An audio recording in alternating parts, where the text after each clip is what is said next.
بسم اللہ الرحمن الرحیم۔ ہم سیرت کا مطالعہ کر رہے تھے۔ حجۃ الوداع کا ہمارا جو موضوع تھا وہ ہم نے 3 لیکچرز میں کمپلیٹ کیا۔ اب آپ علیہ الصلاۃ والسلام کی مکہ سے جو مدینہ کی طرف واپسی ہوئی ہے تو اس میں ایک اہم واقعہ ہوا جسے غدیر خم کا واقعہ کہتے ہیں۔ تو یہ اگر آپ اس میں دیکھیں، خم کا جو مقام ہے، یہاں مکہ سے جب آپ جاتے ہیں تو یہ اوپر مقام تنعیم، پھر مقام صرف، پھر یہ مقام اسفان، ان سب کا تذکرہ سیرت کے ہمارے لیکچرز میں گزرا ہے۔ تو پھر اوپر جا کے یہ غدیر خم، یہ والی جگہ ہے وادی راغب کے پاس۔ یہاں آج کل جو یہ علاقہ اس کو غوربا کہتے ہیں، غوربا یا غوربا اس طرح سے اس کا نام ہے، غدیر خم کے قریب کا ہے، جوفا کے قریب ہے، ٹھیک ہے، جوفا ایک معروف۔ اس کے بعد اوپر یہ مقام ابوا ہے، اس سے نیچے لوحی جمل ہے۔ مقام ابوا وہی جگہ ہے جہاں آپ علیہ السلام کی وہ والدہ کی وفات ہوئی تھی۔ پھر سقیہ، عرج، یہ سارے مقامات ہم نے پڑھے ہیں حجۃ الوداع میں۔ جب آپ مدینہ سے آ رہے تھے مکہ کی طرف تو اس وقت ہم نے ان کو ڈسکس کیا تھا۔ اور یہ ذوالحلیفہ جو ہے وہ اب مدینہ کے بالکل قریب ہے۔ یہاں آپ علیہ السلام کا واپسی میں آخری پڑاؤ یہاں پر تھا، مکہ سے واپسی میں۔ تو خیر، کہنے کا مقصد یہ ہے کہ آپ علیہ السلام جب نکلے ہیں تو یہ تقریباً آپ کہہ لیں کہ جی مڈ سے تھوڑا پیچھے ہے، لیکن یہ جگہ کافی دور ہے مکہ سے۔ آپ بات سمجھ رہے ہیں؟ مکہ سے کافی دور ہے۔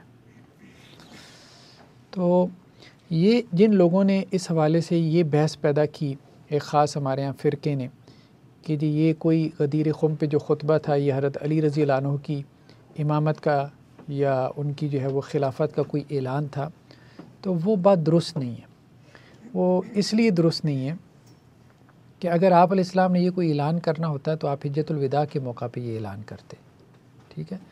تو یہاں بالکل مکہ اور مدینہ کے بالکل اب آپ کہہ لیں کہ جی درمیان میں جا کے یہ بات کرنا، یہ اور وہ بھی چند لوگوں کے ساتھ۔ اب ظاہری بات ہے جو لوگ مکہ میں حج کے لیے آئے تھے تو وہ سارے تھوڑے مطلب مدینہ کی طرف جا رہے تھے۔ کچھ لوگ یمن سے آئے تھے تو انہوں نے یمن کی طرف جانا تھا، مختلف علاقوں سے آئے تھے نا۔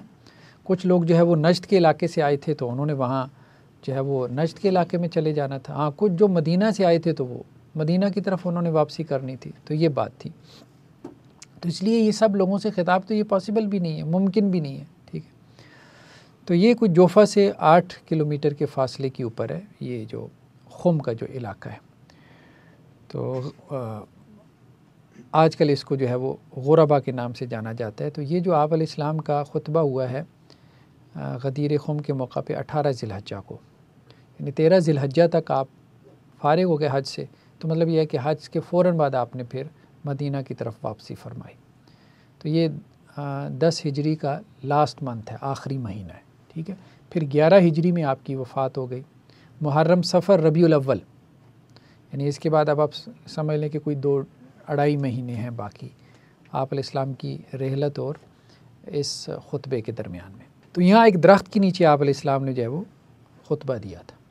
تو اس خطبے کا جو ہے نا کچھ تو پس منظر ہے جو ہمیں مختلف روایتوں میں ملتا ہے۔ ان میں کچھ صحیح بخاری میں ہیں، کچھ مسند احمد میں ہیں، کچھ سیرت کی بنیادی مصادر ابن اسحاق، ابن ہشام وغیرہ میں ہیں۔ تو ابن اسحاق کی روایت میں ہے کہ یمن کی مہم پہ آپ علیہ السلام نے حضرت علی رضی اللہ عنہ کو بھیجا تھا، وہ ہم پیچھے پڑ چکے ہیں۔ تو حضرت علی رضی اللہ عنہ نے وہ قیادت جو ہے وہ ایک دوسرے شخص کو سونپ دی اور خود آپ علیہ السلام کے پاس جلدی پہنچ گئے تاکہ آپ کے ساتھ حج میں شریک ہو سکیں۔ اور تقریباً شاید اس وقت آپ کے پاس پہنچے تھے جب کہ آپ مقام ابتخ میں یعنی بطحا کی وادی میں ٹھہرے ہوئے تھے، ابھی حج شروع نہیں ہوا تھا، غالباً وہ کوئی 8 ذی الحجہ کا دن ہی بنتا ہے۔ تو حضرت علی رضی اللہ عنہ نے جب حج کر لیا آپ علیہ السلام کے ساتھ، تو وہ جس لشکر کی قیادت کر رہے تھے اس کے استقبال کے لیے نکلے مکہ سے۔ تو جب ان کو دیکھا تو انہوں نے وہ مال غنیمت کی جو ریشمی چادریں تھیں وہ ہر ایک سپاہی نے یا سولجر نے جو ہے وہ اوڑھی ہوئی تھی۔ تو حضرت علی اس پہ ناراض ہوئے اپنے نائب امیر سے بھی اور سپاہیوں سے بھی، اور نہ صرف ناراض ہوئے بلکہ ان کو کہا کہ اپنی یہ چادریں اتار دو۔ اتار کے ان کو جو ہے وہ رکھوایا، پیک کروایا، کہا کہ یہ بیت المال کا مال ہے، یہ تمہارے لیے الاؤڈ نہیں ہے کہ تم اس کو پہنو۔ ان کا سٹانس یہ تھا کہ جی ہم نے سوچا کہ اللہ کے رسول صلی اللہ علیہ وسلم ہمیں اس حال میں دیکھیں، مسلمان اس حال میں دیکھیں تو وہ خوش ہوں گے، تو ہم نے تو اس لیے پہن لی تھی۔ لیکن بہرحال حضرت علی رضی اللہ عنہ کے اس سختی کی وجہ سے لوگوں نے اس کو محسوس کیا، نہ صرف محسوس کیا بلکہ اس کا اظہار کرنا بھی شروع کر دیا، آپس میں بھی چیمیں گوئیاں ہوئیں۔ پھر آپ علیہ السلام کے پاس بھی لوگوں نے آ کے حضرت علی رضی اللہ عنہ کی جو ہے وہ شکایت کی کہ جی باقی بھی لوگ جاتے ہیں مہمات لے کے، لیکن علی جو ہے وہ سختی کرتے ہیں۔ مطلب یہ ایک رائے جو ہے وہ ہموار ہونا شروع ہو گئی تھی حضرت علی رضی اللہ عنہ کے بارے میں، کیونکہ بعض لوگوں نے اس کے حوالے بھی دیے کہ فلاں فلاں مہم میں ہم گئے تو وہاں کے عمراء نے تو اتنی سختی نہیں کی جیسا کہ یہ اس معاملے میں سختی کر رہے ہیں۔ تو مسند احمد کی روایت میں ہے کہ لوگوں نے حضرت علی رضی اللہ عنہ کی سختی کی شکایت آپ علیہ السلام کے پاس بھی کی، تو آپ علیہ السلام نے کہا دیکھو اگر وہ سختی کر رہے ہیں تو اللہ کے راستے میں کر رہے ہیں اور اللہ کی خاطر کر رہے ہیں، مطلب اس طرح سے اللہ کے رسول نے اس معاملے کو دبا دیا۔ مسند احمد کی ایک اور روایت میں کہ حضرت بریدہ جو ہے وہ یمن کی مہم میں حضرت علی رضی اللہ عنہ کے ساتھ شامل تھے، تو انہوں نے بھی اس چیز کو محسوس کیا کہ حضرت علی جو ہے وہ ہمارے ساتھ سختی برت رہے ہیں، تو وہ کہتے ہیں میں آپ علیہ السلام کے پاس آیا اور میں نے حضرت علی کی تنقیص بھی کی، مطلب ان کے اندر میں نے کچھ نقص وغیرہ نکالے، تو آپ علیہ السلام نے جب میری باتیں سنتے رہے تو آپ علیہ السلام کا چہرہ متغیر ہو گیا، یعنی آپ کو محسوس ہوا کہ میں چیزوں کو خواہ جو ہے وہ ہائی لائٹ کر رہا ہوں یا مبالغہ کر رہا ہوں۔ تو پھر آپ علیہ السلام نے اس پہ تبصرہ کرتے کہا کہ دیکھو میں اہل ایمان کے نزدیک سب سے زیادہ محبوب نہیں ہوں، تو میں نے کہا جی ایسا ہی ہے، آپ کو ہی سب سے زیادہ اہل ایمان کا محبوب ہونا چاہیے، یعنی ہمارے دلوں میں سب سے زیادہ محبت آپ کی ہونی چاہیے، یہ بات تو ٹھیک ہے۔ تو آپ علیہ السلام نے فرمایا اگر مجھ سے سب سے زیادہ محبت ہونی چاہیے تو اس کا تقاضا یہ ہے کہ علی سے بھی پھر محبت رکھو، یہ میرے ساتھ محبت کا تقاضا یہ ہے، ٹھیک ہے۔ تو یہ بیسیکلی ان روایتوں کا پس منظر تھا، اور یہی بات آپ علیہ السلام نے وہاں جا کے غدیر خم کے موقع پہ بھی کی، جو آپ نے پرسنلی جو ہے وہ لوگوں کو کہی، جو حضرت علی سے شکوے اور شکایات پال کے بیٹھے تھے۔ یعنی لوگوں میں یہ تاثر مطلب جانا شروع ہو گیا تھا کہ حضرت علی رضی اللہ عنہ اپنے داماد ہونے کی وجہ سے جیسے کوئی فوائد اٹھا رہے ہیں، مطلب اس نظام میں کوئی جیسے بینیفیشری بن رہے ہیں، آپ بات سمجھ رہے ہیں۔ تو آپ علیہ السلام نے اس تاثر کو زائل کیا اور کہا کہ نہیں خواہ جیسے حضرت عثمان رضی اللہ عنہ کے بارے میں بھی یہ تاثر پیدا ہو گیا تھا جو ان کی شہادت پہ منتج ہوا، ٹھیک ہے، کہ جیسے انہوں نے اپنے رشتہ داروں کو نوازا، یہ تاثر ان کے بارے میں بھی پیدا ہو گیا تھا، حالانکہ وہ تاثر ٹھیک نہیں تھا، ٹھیک ہے۔ تو یہی بات آپ علیہ السلام نے یہاں لوگوں سے کہی۔ تو ابن حبان کی ایک روایت میں یہ بھی الفاظ ہے، آپ نے فرمایا جو علی سے دوستی رکھے تو بھی اس سے دوستی رکھ، اور جو علی سے دشمنی رکھے تو بھی اس سے دشمنی رکھ، تو مطلب یہ بھی آپ نے بعض لوگوں کو کہا۔ تو دوستی سے مراد وہی محبت والا رویہ، یعنی دشمنی سے مراد بغض والا رویہ، یعنی محبت رکھو، ایسے خواہ مخواہ بغض پال کے نہ بیٹھ جاؤ، ٹھیک ہے۔ کیونکہ آپ علیہ السلام دیکھیں عملاً تو یہ کر کے گئے کہ اپنے خاندان کو جو ہے وہ اس سے اقتدار سے علیحدہ کر گئے، عملاً یہ کر گئے، حالانکہ خاندان میں یہ خواہش بھی موجود تھی کہ ہمیں اقتدار میں سے حصہ ملے، خاندان میں یہ چیز موجود تھی۔ اہل تشیع کو تو سارا مقدمہ یہی ہے کہ وہی ان کا حق تھا، ٹھیک ہے، ان کو ملنا چاہیے تھا، تو وہ تو کوئی دور۔ تو اب آپ علیہ السلام اس چیز کو محسوس کرتے تھے کہ اب یہ جو خاندان والے جو ہے ان کی خواہش بھی ہے اور میں ان کو محروم بھی کر کے جا رہا ہوں، ٹھیک ہے۔ تو آپ علیہ السلام پھر اس چیز کو محسوس کرتے تھے کہ لوگ جو ہے نا یہ نہ ہو کہ ان کو ان کے مقام اور مرتبے سے بھی گرا دیں، تو پھر اللہ کے نبی صلی اللہ علیہ وسلم اس کو اس طرح سے کور کرتے تھے کہ دیکھو اب ان کے معاملے میں حسن سلوک کا جو ان کا حق ہے نا اب اس سے بھی نہ جاتے رہنا، ہاں اب یہ نہیں کہ اب ان سے جو ہے وہ دشمنیاں پال کے بیٹھ جانا، ٹھیک ہے۔ تو یہ بات مسند احمد کی روایت میں ہے کہ آپ علیہ السلام نے خطبہ دیتے ہوئے فرمایا کہ میں بھی انسان ہوں، قریب ہے کہ میرے رب کا قاصد میرے پاس آئے اور میں اس کی دعوت قبول کر لوں، یعنی ملک الموت، ٹھیک ہے۔ میں تم میں دو بھاری چیزیں چھوڑ کے جا رہا ہوں، ان میں سے ایک اللہ کی کتاب ہے جس میں ہدایت اور روشنی ہے۔ یہ الفاظ بہت عام ہیں، دو چیزوں کا آپ نے ذکر کیا، اہل تشیع دونوں کو برابر کر دیتے ہیں، ٹھیک ہے، وہ کہتے ہیں کہ دونوں مصادر دین ہیں، ایک کتاب اللہ اور دوسرا اہل بیت، نہیں یہ بات اللہ کے رسول نے نہیں کی۔ اللہ کے رسول صلی اللہ علیہ وسلم نے دونوں چیزوں کا ذکر تو کیا ہے، لیکن دونوں کے بیان میں مختلف طرح کے الفاظ لے کر آئے ہیں۔ جب آپ علیہ السلام نے کہا 2 چیزیں چھوڑ کے جا رہا ہوں تو ٹھیک ہے، ان میں سے ایک کتاب اللہ اور دوسری اہل بیت، لیکن آپ علیہ السلام نے کیا کہا کہ پہلی چیز اللہ کی کتاب ہے جس میں ہدایت اور روشنی ہے، گائیڈنس یہاں سے ملے گی، رہنمائی یہاں سے ملے گی، یہ وہی ہے، ٹھیک ہے، اور اس کے بارے میں رویہ کیا ہو کہ اس کو مضبوطی سے تھام لو اور اس کو پکڑ لو، تمسک بالکتاب، ٹھیک ہے۔ اور اس کے بعد آپ نے کیا کیا کہ کتاب اللہ پہ عمل کے بارے میں لوگوں کو ابھارا، شوق دلایا، کتاب اللہ کی مصدر شریعت ہونے کی حیثیت واضح کی، ماخذ شریعت، سورس آف شریعہ، اور دوسرا یہ کہ اس پہ تم نے عمل کرنا ہے۔ پھر آپ نے فرمایا دوسری چیز پھر میرے اہل بیت ہیں، اور ان کے بارے میں آپ کے کیا الفاظ ہیں؟ میں تمہیں اہل بیت کے بارے میں اللہ تعالیٰ کو یاد کرواتا ہوں، میں تمہیں اہل بیت کے بارے میں اللہ کی یاد کرواتا ہوں، میں تمہیں اہل بیت کے بارے میں اللہ، مطلب اہل بیت کے بارے میں تمہیں نصیحت کرتا ہوں، نصیحت کرتا ہوں، نصیحت 3 مرتبہ یہ کہا بس۔ تو مراد یہی تھی کہ مطلب ان کے ساتھ حسن سلوک کرنا، یہ تھوڑی کہا کہ میں تمہیں یہ کہہ رہا ہوں کہ جی اب ان کو بھی مصدر دین بنا لو، یہ بات نہیں ہے، مصدر دین کوئی بھی نہیں ہے، نہ اہل بیت ہیں نہ صحابہ کرام ہیں، مصادر دین 2 ہی ہیں، کتاب اللہ، سنت رسول، یا کتاب اللہ اور سنت رسول کے فہم کے اوپر اگر اہل علم کا اتفاق ہو جائے جس کو اجماع کہتے ہیں، ٹھیک ہے، تو وہ بھی ایک علیحدہ مصدر دین نہیں بنتا، وہ بھی بیسیکلی کتاب و سنت کا فہم ہی ہے، کوئی علیحدہ چیز نہیں ہے کتاب و سنت سے، تیسری چیز نہیں ہے اجماع، ٹھیک ہے۔ تو یہ بیسیکلی تھا مطلب غدیر خم کا جو آپ کہہ لیں کہ جی خطبہ تھا، اس کا بیسیکلی مفہوم یہ تھا۔ تو اس میں یہ بھی الفاظ ہمیں ملتے ہیں کہ جس کا میں مولا اس کا علی مولا، یعنی جس کا میں محبوب اس کا علی بھی محبوب ہونا چاہیے۔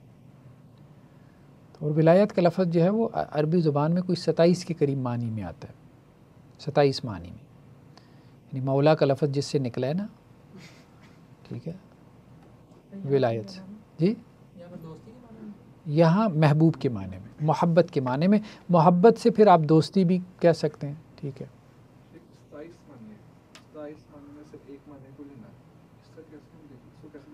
اس کو ہم کانٹیکس کی وجہ سے کہہ رہے ہیں، یعنی قرائن یہ بتا رہے ہیں، قرائن یہ واضح کر رہے ہیں کہ اس کے پیچھے مطلب یہ خطبہ دینے کی ضرورت کیوں محسوس ہوئی، ٹھیک ہے۔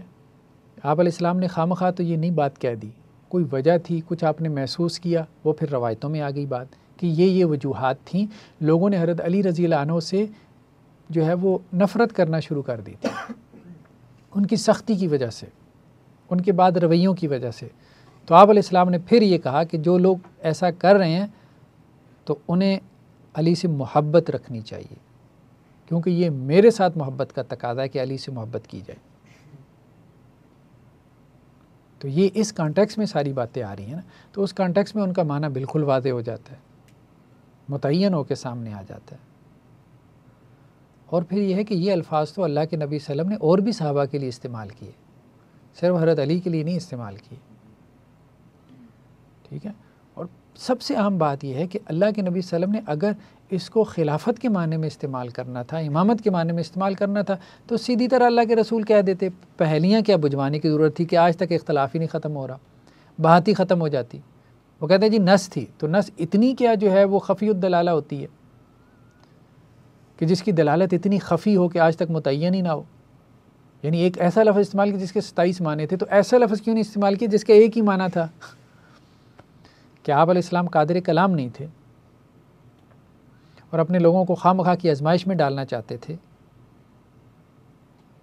یا کیا کوئی ڈر اور خوف غالب آ گیا تھا جس کی وجہ سے آپ صراحت سے یہ بات ہی نہیں کر پا رہے تھے کہ علی جو ہے وہ تمہارے بعد، میرے بعد جو ہے وہ تمہارے خلیفہ اور امیر المومنین ہوں گے؟ نہیں، یہ کوئی بات ہی نہیں، ٹھیک ہے، ایسا کوئی مسئلہ ہی نہیں ہے۔ تو وہ بہت کمزور بنیاد ہے۔ تو بیسیکلی ایسا ہوا ہے، غدیر خم کا واقعہ بالکل واضح ہے، لیکن غدیر خم کے واقعے کے جو پس منظر ہے اس سے واضح طور پہ محسوس ہوتا ہے کہ اہل بیت کے ساتھ محبت، ان کے ساتھ حسن سلوک، بس یہ 2 چیزیں جو ہے وہ مطلوب تھیں، اور یہ کم ہوتی جا رہی تھی ایک منفی تاثر کی وجہ سے، جو منفی تاثر بعد واقعات کی وجہ سے پیدا ہو چکا تھا۔ تو آپ علیہ السلام نے اس حوالے سے یہ بات کہی۔ باقی یہ ہے کہ اس کے لیے خلافت اور امامت کے حوالے سے وہ تو حجۃ الوداع کا موقع بہت خوبصورت تھا. وہاں تو آپ علیہ السلام نے کیا کہا کہ میرے بعد اگر کوئی حبشی غلام بھی خلیفہ ہو جائے, حکمران بن جائے, ٹھیک ہے, تو اس کی بھی اطاعت کرنا. یہ انات اور جو دل کی تنگی یہ صرف حضرت علی کے لیے ہی تھی یا باقی جو آل رسول ہیں یا اہل بیت ان کے لیے بھی؟ نہیں, باقی آل رسول کے لیے ایسا معاملہ نہیں تھا. حضرت علی رضی اللہ عنہ کے حوالے سے کیوں ایسا ہو گیا کہ وہ عمر میں چھوٹے تھے, ٹھیک ہے, اور باقی صحابہ عمر میں بڑے تھے. دیکھیے وہ صحابہ تھے, آج ہمارے لیے تو ساری بڑے ہیں نا, وہ آپ سمجھ لیں کہ ایک طرح سے آپس میں بھی ظاہری بات ہے کہ وہ کمپینینز تھے, ایک دوسرے کے ساتھی تھے. تو اس لیے جو بزرگ تھے عمر میں بڑے تھے تو وہ اپنے آپ کو بڑا سمجھتے تھے, اور اس وجہ سے ان کے چھوٹے ہونے کی وجہ سے, عمر میں چھوٹا ہونے کی وجہ سے وہ یہ سمجھتے تھے کہ شاید ابھی جو ہے نا مطلب یہ سختی کر جاتے ہیں. تو آپ علیہ السلام نے اس کی جو ہے وہ کہا کہ نہیں, ایسی بات نہیں ہے کہ آپ اس کو یوں سمجھو کہ جی یہ کوئی اممیچورٹی ہے, ایسا نہیں. اللہ کے لیے کر رہے ہیں, اللہ کے راستے میں کر رہے ہیں, تو اس لیے خواہ مخواہ ایسی باتوں کے اوپر جو ہم نے کہا حضرت عثمان رضی اللہ عنہ کا کیس بنا ہے بس, ٹھیک ہے. ہم نے سمجھا نا, ہم نے سمجھا کہ آئین کو دیکھ کر کہ اس کا معنی یہ ہے, اب کوئی اور سمجھے کہ اس کا معنی یہ خلافت ہے, وہ بھی سمجھ سکتا ہے نا, سمجھ لے. ہاں ٹھیک. تو ان میں سے ترجیح کس کو دیں گے, ترجیح کیسے دیں گے؟ دین تو ان کے پاس بھی ہے, وہ بھی سے بات کریں گے اور ہم بھی بات کر رہے ہیں. ہاں, یہ ترجیح جو ہے نا اس لیکچر کے آخر تک قائم ہو جائے گی, آج خود ہی قائم ہو جائے گی. ہمیں جو ہے قائم کرنے کی ضرورت ہی نہیں پڑے گی, قائم کی بھی جا سکتی ہے. اس میں نے مستقل ویڈیوز بھی بنائی ہیں غدیر خم کے واقعے کے اوپر نا, میرے چینل کے اوپر پڑھی ہیں, مستقل بھی پڑھی ہیں. تو لیکن یہ ہے کہ یہ از خود کام ہو جائے تو زیادہ بہتر ہے. بس ہم سیرت پڑھے واقعاتی انداز میں, تو یہ واقعاتی انداز میں آپ اس کو پڑھ لیں گے, آپ کا ذہن بالکل کلیئر ہو جائے گا کہ حضرت علی مراد ہی نہیں تھے, 1% بھی مراد نہیں تھے, 1% بھی, جسے کہتے ہیں 1% کیا 0.1% بھی مراد نہیں تھے. اور یہ صحیح بخاری کی روایتوں سے آپ کو پتہ چلے گا, ٹھیک. تو اللہ کے نبی صلی اللہ علیہ وسلم جو ہے وہ مدینہ میں داخل ہونے سے پہلے آپ علیہ السلام نے ذوالحلیفہ میں قیام فرمایا, کیونکہ آپ علیہ السلام کو بغیر اطلاع دیے لوگوں کو جگانا مناسب نہ سمجھتے تھے. تو صبح آپ مدینہ میں داخل ہوئے, 3 مرتبہ تکبیر پڑھی اور کہا لا الہ الا اللہ وحدہ لا شریک لہ لہ الملک و لہ الحمد وہو علی کل شیء قدیر. آئبون تائبون عابدون ساجدون لربنا حامدون صدق اللہ وعدہ ونصر عبدہ وہزم الاحزاب وحدہ. ٹھیک, تو یہ پڑھ کے آپ علیہ السلام نے جو ہے وہ آپ مدینہ میں داخل ہوئے. تو یعنی آدھی رات کو آپ گھر واپس نہیں آتے تھے. میری بات, آپ کے ساتھ لشکر کے اور بھی لوگ ہیں, کسی کے اہل خانہ کس حال میں ہیں تو آپ پسند نہیں کرتے تھے کہ وہ گھر میں جائے, ٹھیک ہے, اور اس حال میں اپنی اہلیہ کو دیکھے اور اس کا دل اس سے اٹھ جائے. نیکسٹ جو واقعہ ہوا ہے وہ آپ علیہ السلام کی رحلت سے پہلے وہ لشکر اسامہ کا, بلکہ کہا جاتا ہے کہ یہ آپ علیہ السلام کی بیماری کے ایام میں بھیجا گیا تھا. لشکر اسامہ بن زید بن حارثہ کے جو بیٹے تھے, زید بن حارثہ رضی اللہ عنہ آپ علیہ السلام کے اڈاپٹڈ چائلڈ تھے, ٹھیک ہے. تو شام کی سرحد پہ معاملہ یہ تھا, اب ظاہری بات ہے فتح مکہ کے بعد تو لوگ جوک در جوک جو ہے وہ مسلمان ہو رہے تھے, گروہ در گروہ. تو شام کی سرحدوں تک تو کے جو قبائل تھے ان میں لوگ مسلمان ہونا شروع ہو گئے تھے. تو اب وہاں جو لوگ مسلمان ہو جاتے تھے تو رومی کیا کرتے تھے, ان کی زندگی عذاب بنا دیتے تھے, کیونکہ اوپر شام میں وہ بیٹھے تھے, رومن امپائر کے لوگ بیٹھے تھے. تو آپ علیہ السلام نے جو ہے وہ سفر 11 ہجری میں, اب یہ 11 ہجری میں ہم پہنچ گئے, سفر 11 ہجری میں, اس کے کوئی آخری دن تھے, ربیع الاول میں آپ علیہ السلام کی وفات ہوئی. تو یہ سفر کے آخری ایام کی بات ہے. آپ نے حضرت اسامہ رضی اللہ عنہ کی عمارت میں ایک لشکر بلقاء کے علاقے کی طرف بھیجا, ٹھیک ہے. تو یہ اگر آپ دیکھیں نا, یہاں یہ مدینہ ہے, ٹھیک ہے, یہاں ایک منٹ, یہ مدینہ ہے نا, تو مدینہ سے جو ہے وہ اوپر کی طرف کیا ہے, اوپر کی طرف, یہ اوپر, تو اوپر بلقاء کا علاقہ تھا جہاں جو ہے وہ یہ گئے اپنا اسامہ بن زید رضی اللہ عنہ. تو اس وقت ان کی عمر کوئی 18 برس تھی. جب آپ علیہ السلام نے ان کو امیر لشکر بنا کے بھیجا تو لوگوں نے اس پہ اعتراض بھی کیا، مطلب اتنے ینگ ہیں، اتنے چھوٹی سی عمر کے ہیں، بڑے لوگ موجود ہیں، تو کیوں ان کو بنایا جا رہا ہے؟ ٹھیک ہے، تو صحیح بخاری کی روایت میں ہے کہ بعض لوگوں نے حضرت اسامہ کی عمارت پہ اعتراض کیا تو آپ علیہ السلام نے فرمایا کہ اس کے والد کی عمارت پہ بھی اعتراض ہوا تھا۔ ان کے والد کی عمارت پہ اس لیے اعتراض ہوا تھا کہ وہ آزاد کردہ غلام تھے، تو عربوں میں ظاہری بات ہے حسب نسب فخر یہ ساری چیزیں تو تھی، قریش، ٹھیک ہے جی، ایک آزاد کردہ غلام ہمارا امیر بنا دیا جائے۔ تو آپ علیہ السلام نے فرمایا اللہ کی قسم وہ بھی عمارت کے اہل تھا اور مجھے سب سے زیادہ محبوب تھا، اور اس کے بعد اس کا یہ بیٹا مجھے سب سے زیادہ محبوب ہے، یعنی ان کے والد کی بھی تعریف کی اور خود اسامہ بن زید کی۔ وہی الفاظ جو خطبے میں کہے حضرت علی کے بارے میں، وہی الفاظ ان کے ہاں، آپ علیہ السلام نے مختلف مواقع پہ مختلف لوگوں کو اپنا محبوب ترین قرار دیا، کبھی حضرت ابو بکر کو، کبھی ام المومنین حضرت عائشہ کو، کبھی حضرت زید بن حارثہ کو، کبھی اسامہ بن زید کو، کبھی حضرت علی کو، مختلف لوگوں کو آپ علیہ السلام نے مختلف اوقات میں اپنا محبوب گنوایا ہے، ٹھیک ہے۔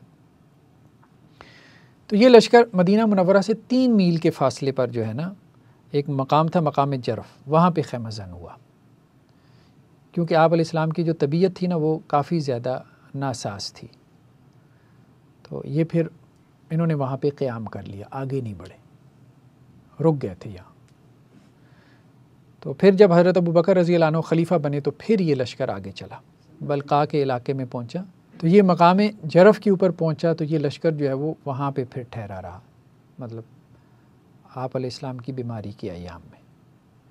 تو پھر آپ علیہ السلام کی اسی دوران میں رحلت ہو گئی، وفات ہو گئی، تو پھر اس کے بعد حضرت ابو بکر خلیفہ بنے تو ان کے حکم سے پھر یہ آگے گیا اور اوپر شام کی طرف بلقان کے علاقے میں، تو حضرت زید بن حارثہ کو بھی اس طرف بھیجا گیا تھا، آپ کو یاد ہو، ٹھیک ہے، ان کی شہادت ہو گئی تھی، تو حضرت اسامہ نے پھر اپنے والد کے جو قاتل تھے ان کو جا کے قتل کیا۔ تو اس مہم میں کوئی مسلمان شہید نہیں ہوا، سب سکون سے واپس آ گئے، ٹھیک ہے۔ تو زیادہ تو یہی تھا کہ مسلمانوں کے اوپر جو ظلم کرتے تھے، جو وہاں کے مقامی رومنس تھے یا رومنس کے باج گزار تھے، تو ان کے خلاف ایک مہم تھی، ان کی بغاوت کو کچلنے کے لیے، ان کو دبانے کے لیے، کہ مسلمان جو ہے جو اسلام قبول کر لیتے ہیں وہ پرسکون طور پہ رہیں، مطلب مہم کا مقصد اصل میں یہ تھا۔ تو صحیح بخاری میں سیدہ عائشہ رضی اللہ عنہ سے روایت ہے کہ آپ کے پاس سیدہ فاطمہ رضی اللہ عنہ آئیں، یعنی آپ علیہ الصلوۃ والسلام کے پاس، تو آپ نے ان کو خوش آمدید کہا اور اپنی دائیں طرف بٹھایا۔ اب یہ سارے واقعات مطلب آپ کے آخری ایام کے ہیں جو ابھی ہم پڑھنے لگے ہیں، آپ کے آخری ایام کے واقعات ہیں۔ اب اس میں آپ دیکھیں گے کہ اشارات بہت زیادہ ہیں، یعنی ابھی آپ بیمار نہیں ہوئے، آپ کی بیماری کے ایام کوئی 13 دن تھے، یہ ان ایام سے متصلاً پہلے کے کچھ واقعات ہیں بیماری کے ایام کے، جب آپ ابھی صحت میں تھے، تو ان ایام میں آپ علیہ السلام نے کافی کچھ اشارات کیے، جو اشارات اس طرف رہنمائی کر رہے تھے کہ اب آپ کا آخری وقت قریب ہے۔ تو یہ وہ بحث ہے جو ہم یہاں اشارات کی طرف لے کے آئیں، یہ اوپر لکھا ہوا ہے نا رحلت، اور اس کے نیچے اشارات۔ تو ان میں سے یہ ہے کہ سیدہ فاطمہ رضی اللہ عنہ آپ علیہ الصلوۃ والسلام کے پاس آئیں، آپ نے انہیں دائیں طرف بٹھایا، پھر ان کے کان میں کوئی بات کہی تو وہ رونے لگیں، آپ نے ان کا غم دیکھ کے دوبارہ ان کے کان میں کوئی بات کہی تو وہ ہنسنے لگیں۔ تو حضرت عائشہ رضی اللہ عنہ کہتی ہیں میں نے ان سے پوچھا کہ آپ پہلے روئیں پھر ہنسی، کیا معاملہ ہے؟ تو انہوں نے کہا نہیں، میں آپ علیہ السلام کا راز افشا نہیں کروں گی، میں آپ کو نہیں بتاؤں گی۔ پھر آپ علیہ السلام کی کچھ دن ہی گزرے تھے تو آپ کی وفات ہو گئی۔ تو سید عائشہ رضی اللہ عنہ کہتی ہیں کہ میں نے پھر دوبارہ پوچھا حضرت فاطمہ سے کہ وہ کیا بات تھی، تو پھر انہوں نے مجھے بتایا کہ اب بتانے میں کوئی حرج نہیں، اصل میں پہلی مرتبہ آپ نے یہی بات مجھے بتائی تھی کہ اب میں جانے والا ہوں، تو اس سے مجھے رونا آ گیا۔ پھر آپ علیہ السلام نے دوسری مرتبہ مجھے یہ بات کہی کہ کیا تم اس بات پہ راضی نہیں ہو، یعنی جب آپ نے میرا غم دکھ دیکھا، ظاہری بات ہے اولاد کو ہوتا تو ہے، تو جب آپ علیہ السلام نے یہ دیکھا تو آپ نے مجھے کہا تم اس پہ راضی نہیں ہو کہ تمہیں جنت کی عورتوں کا سردار بنایا گیا، تو اس پہ پھر میں خوش ہوئی. تو یہ بات تھی. اس سے ایک اور بات بھی پتہ چلتی ہے، بڑے لوگ تھے نا تو وہ ایسا نہیں تھا کہ اپنے فضائل خود بیان کرتے تھے، چھپاتے تھے اپنے فضائل. وہ تو حضرت عائشہ رضی اللہ عنہ نے اصرار کر کے پوچھ لیا نا، پہلی مرتبہ تو انہوں نے بتایا ہی نہیں، دوسری مرتبہ انہوں نے ان کے کہنے پہ بتا دیا، پھر حضرت عائشہ رضی اللہ عنہ نے اس روایت کو آگے نقل کر دیا. ٹھیک ہے، تو یہ تو آپ علیہ السلام نے جو ہے وہ یہ جواب دیا. تو بعض روایات میں یہ بھی ہے کہ آپ علیہ السلام نے یہ بات بھی کہی سیدہ فاطمہ رضی اللہ عنہ سے کہ حضرت جبریل علیہ السلام جو ہے وہ ہر رمضان میں آتے اور میرے ساتھ قرآن مجید کا ایک مرتبہ دور کرتے تھے، لیکن اس رمضان میں انہوں نے 2 مرتبہ میرے ساتھ قرآن مجید کا دور کیا. تو اب مجھے لگتا ہے کہ میرا وقت قریب ہے، تو آپ اللہ سے ڈرتی رہنا اور صبر کرنا، میں آخرت میں تمہارے لیے اچھا پیش رو ثابت ہوں گا. ٹھیک.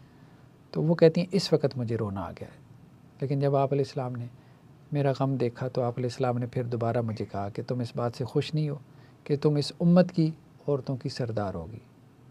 تو میں یہ سن کے پھر مسکرا پڑی. صحیح بخاری کی روایت میں یہ بھی ہے کہ آپ علیہ السلام ہر سال رمضان المبارک میں 10 دن اعتکاف کیا کرتے تھے، لیکن جس سال آپ کی وفات ہوئی اس سال آپ کا اعتکاف جو ہے وہ 20 دن کا تھا. یعنی ایک تو یہ ہے کہ حضرت جبریل نے قرآن مجید 2 دفعہ نکالا کیونکہ یہ آخری تھا نا دور، آخری دور تھا، تو دو دفعہ جبریل کے ساتھ آپ نے قرآن کا دور کیا آخری رمضان میں.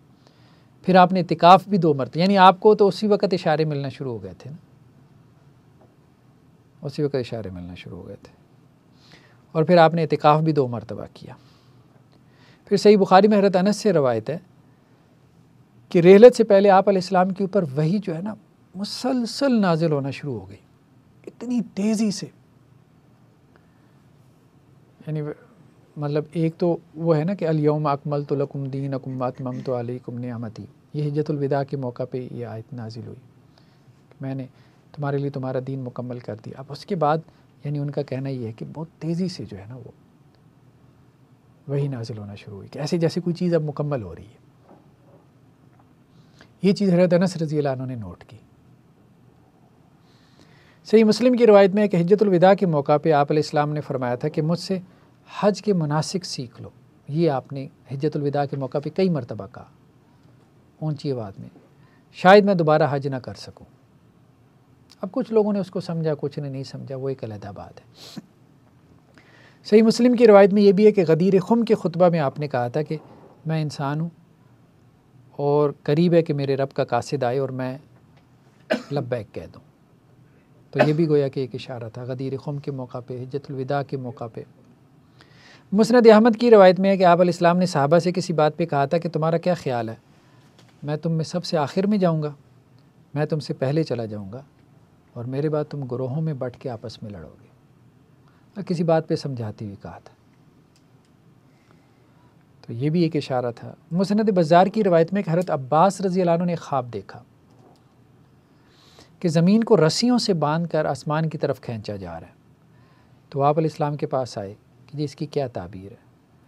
تو آپ نے فرمایا کہ آپ کے بھتیجے کی رحلت کی خبر ہے. مسند احمد کی روایت میں کہ حضرت معاذ کو آپ علیہ السلام نے یمن کی طرف بھیجا تھا نا گورنر بنا کے، تو آپ ان کی سواری کے ساتھ چل رہے تھے.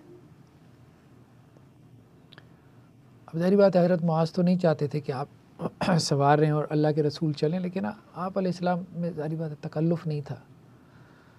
تو حضرت معاذ سواری پہ تھے تو آپ ان کے ساتھ چلتے چلتے ان کو نصیحت کر رہے تھے اور ساتھ میں یہ کہہ رہے تھے اس روایت میں کہ اے معاذ، ہو سکتا ہے کہ اگلے سال تم مجھ سے نہ مل سکو اور میری قبر اور مسجد کے پاس سے گزرو. تو حضرت معاذ یہ سن کے رونے لگے. تو مطلب یہ ہے کہ پرسنلی آپ علیہ السلام یہ میسج جو ہے وہ قریبی لوگوں کو کثرت سے دے رہے تھے.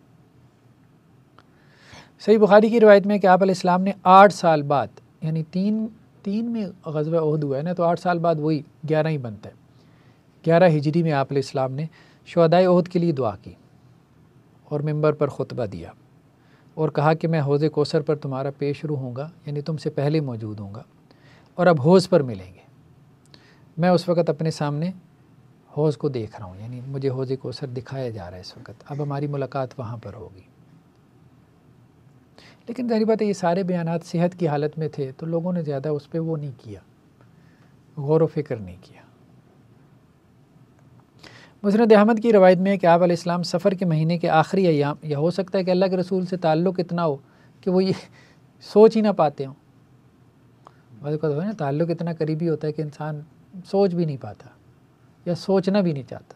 تو مسند احمد کی روایت میں کہ آپ علیہ السلام سفر کے مہینے کے آخری ایام میں آدھی رات کو ایک مرتبہ نکلے اور آپ کے ساتھ مواہبہ ایک صحابی، آپ نے انہیں کہا کہ میرے ساتھ آؤ، بقی میں چلنا ہے، تم میرے ساتھ آؤ، اللہ نے مجھے حکم دیا کہ میں بقی والوں کے لیے مغفرت کی دعا کروں۔ تو مواہبہ ہی راوی ہیں، تو وہ کہتے ہیں آپ علیہ السلام مجھے لے کے چلے گئے،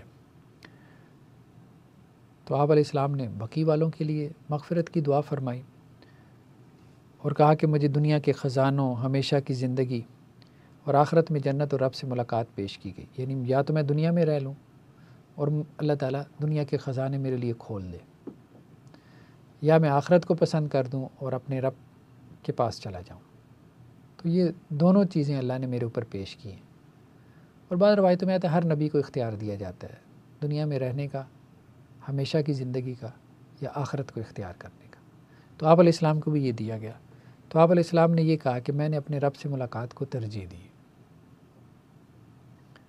تو بقی سے واپسی پر پھر آپ بیمار پڑ گئے تھے، اس کے بعد سے آپ کی بیماری شروع ہو گئی۔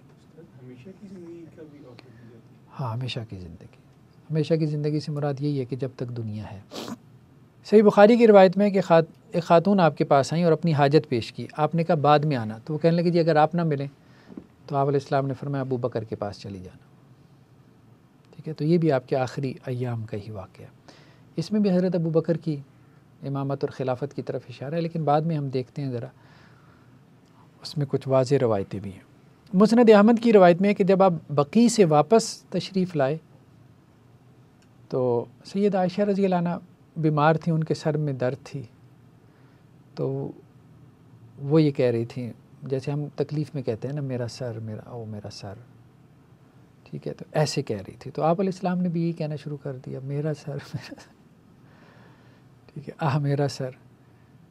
تو پھر آپ علیہ السلام نے سیدہ عائشہ کو کہا کہ دیکھو بات یہ ہے کہ تمہیں کیا مسئلہ، اگر تم پہلے فوت ہو گئیں تو تمہارا تو کفن دفن کرنے والے ہیں، جنازہ پڑھنے والے بھی ہیں ماشاءاللہ سے، مطلب میں کفن دفن بھی کر دوں گا، جنازہ بھی پڑھا دوں گا۔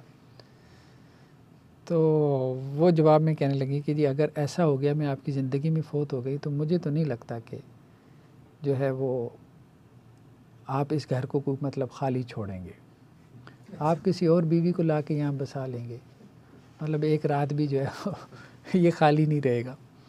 تو آپ علیہ السلام یہ سن کے مسکرا پڑے۔ خیر بات، تو اللہ کے نبی صلی اللہ علیہ وسلم پھر اس کے بعد جو ہے نا وہ پھر آہستہ آہستہ آپ کے اوپر بیماری آئی۔ تو اس بیماری میں بھی آپ کی کوشش یہی ہوتی تھی کہ ہر بیوی جو بھی ان کے گھر میں جو ہے وہ آپ علیہ السلام جو بھی طے ہوتا تھا کہ ان کا یہ دن ہے تو وہاں پہ گزارتے تھے۔ تو سیدہ میمونہ رضی اللہ عنہا کے گھر میں آپ تھے تو بیماری بہت بڑھ گئی، تو پھر لوگوں نے بھی یہی خیال کیا اور آپ کا بھی یہی تھا کہ جی کسی ایک جگہ جو ہے وہ اب آپ ٹک جائیں، مطلب یہ حرکت سے بھی نا آپ کوئی 13 دن بیمار رہے، 13 دن بیمار رہے، ان میں سے کوئی تقریباً 5 دن، یہ 5واں دن تھا غالباً بیماری کا نا سیدہ میمونہ رضی اللہ عنہا کے یہاں۔ اس کے بعد ایک ہفتہ اور 8 دن اور بیمار رہے، تو یہ بیماری کافی شدید ہو گئی تھی۔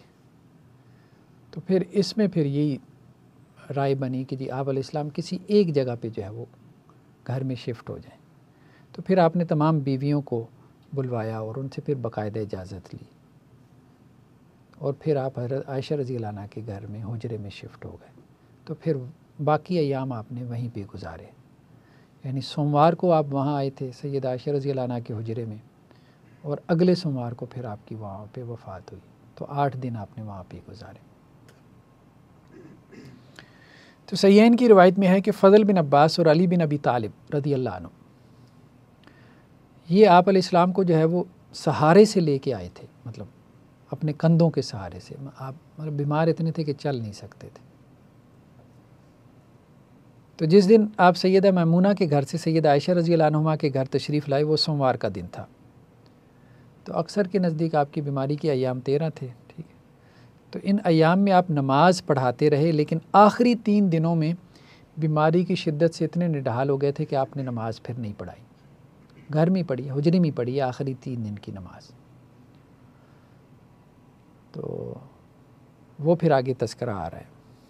تو صحیح بخاری کی روایت میں ہے، مطلب اب جب ایک تو تھا بیماری آئی، پھر بیماری کے بعد پہلے اشارات تھے، پھر بیماری، پھر اس کے بعد بیماری نے شدت اختیار کی، تو اب ایک تو جھاڑ پھونک سے علاج کیا گیا آپ کا، اس کے بارے میں روایتیں صحیح بخاری میں کہ سیدہ عائشہ رضی اللہ عنہ فرماتی ہیں کہ میں نے آپ علیہ السلام جیسا بخار کسی کا نہیں دیکھا، یہ بھی صحیح بخاری کی روایت ہے۔ صحیح بخاری میں ایک اور روایت ہے حضرت عبداللہ بن مسعود سے کہ وہ آپ کے پاس آئے، آپ کو انہوں نے ٹچ کیا، چھوا، اور کہنے لگے آپ کو تو بہت تیز بخار ہے۔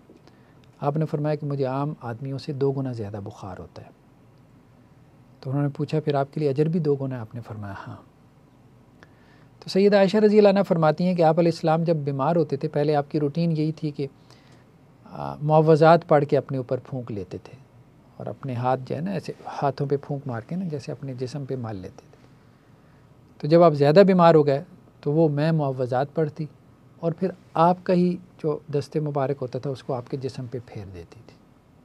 صحیح بخاری میں ایک اور بھی روایت ہے، ایک تو معوذات سے، دوسرا علاج دوا سے بھی کیا گیا، جو بھی اس وقت کی دوا تھی، لیکن آپ علیہ السلام دوا کو پسند نہیں کرتے تھے، میڈیسن کو اپنے لیے۔ تو حضرت عائشہ سے روایت ہے، یہ صحیح بخاری کی روایت ہے کہ آپ علیہ السلام کے آخری ایام میں نا لوگوں نے کیا کیا، مطلب گھر والوں نے، لوگوں سے مراد، انہوں نے فیصلہ کیا کہ جی آپ علیہ السلام دعا کو پسند نہیں کر رہے۔ اس کی وجہ یہ کہ مریض جو ہے نا وہ دعا کو پسند نہیں کرتا، تو ہم آپ علیہ السلام کو زبردستی دعا دے دیتے ہیں۔ تو انہوں نے میڈیسن جو ہے وہ آپ کے منہ میں زبردستی ڈال دی ایک طرف سے۔ اچھا، یہ جو دن تھے نا، یہ دن وہ تھے کہ جس میں آپ کے اوپر بے ہوشی بہت زیادہ طاری رہتی تھی، بہت زیادہ۔ اب بے ہوشی طاری رہنے سے مراد یہ ہے کہ آگے روایتیں آئیں گے، آپ دیکھیں گے ایک ایک وقت میں آپ 4 مرتبہ بے ہوش ہوتے اور ہوش میں آتے تھے، مطلب بخار کی شدت اتنی ہوتی تھی کہ آپ بے ہوش پڑ جاتے تھے۔ تو وہ یہی ہے کہ جب آپ کو وہ مطلب وہ بے ہوشی طاری ہوئی نا، تو انہوں نے کیا کیا کہ آپ کے منہ میں جو ہے وہ ایک طرف سے دوا ڈال دی، اس کو عربی میں لدود کہتے ہیں۔ تو آپ علیہ السلام جب ہوش میں آئے تو اللہ کے رسول صلی اللہ علیہ وسلم نے کہا کہ دیکھو میں نے تمہیں منع کیا تھا، پھر تم نے یہ کام کیوں کیا؟ تو وہ کہنے لگے کہ جی ہم نے یہ سوچا کہ سارے مریض ہی منع کرتے ہیں، ٹھیک ہے، کوئی بھی مریض پسند نہیں کرتا دوا لینا، تو ہم نے کہا کہ شاید یہ طبیعت کی وجہ سے ہوتا ہے، تو آپ نے بھی طبیعت کی وجہ سے منع کیا۔ پھر آپ علیہ السلام نے یہ کہا کہ اب گھر میں جتنے لوگ موجود ہیں ان سب کو یہ دوا پلاؤ، تو سب کو پلائی گئی۔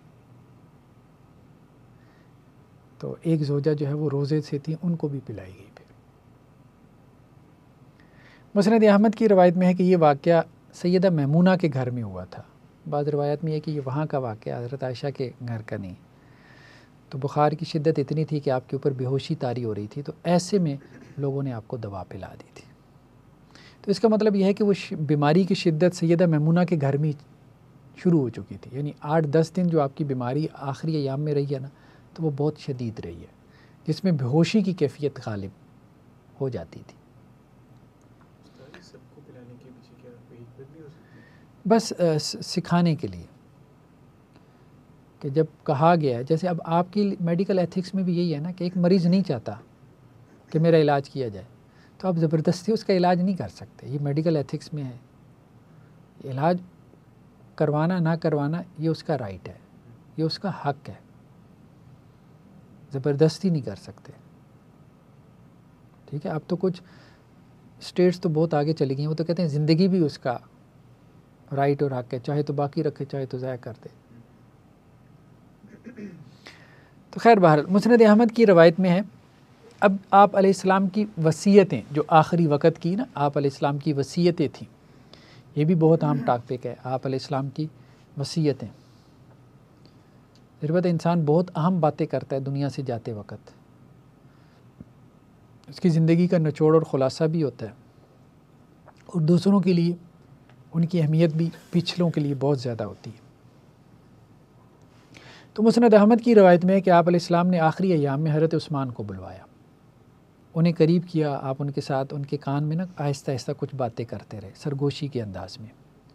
تو سید عائشہ رضی اللہ عنہ کہتی ہیں میرے حجرے میں ہی تھے آپ علیہ السلام، تو وہ اتنی آہستہ آواز سے آپ علیہ السلام بول رہے تھے کہ مجھے کچھ سنائی نہیں دیا، لیکن آخری ایک آدھ بات میرے کان میں پڑی، وہ یہ تھی کہ آپ علیہ السلام ان سے کہہ رہے تھے کہ اللہ تعالیٰ تمہیں ایک قمیض پہنائیں گے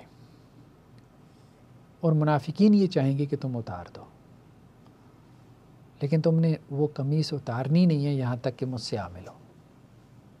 یہ بات آپ نے 3 مرتبہ دہرائی۔ تو قمیض سے مراد وہی خلافت کی قمیض۔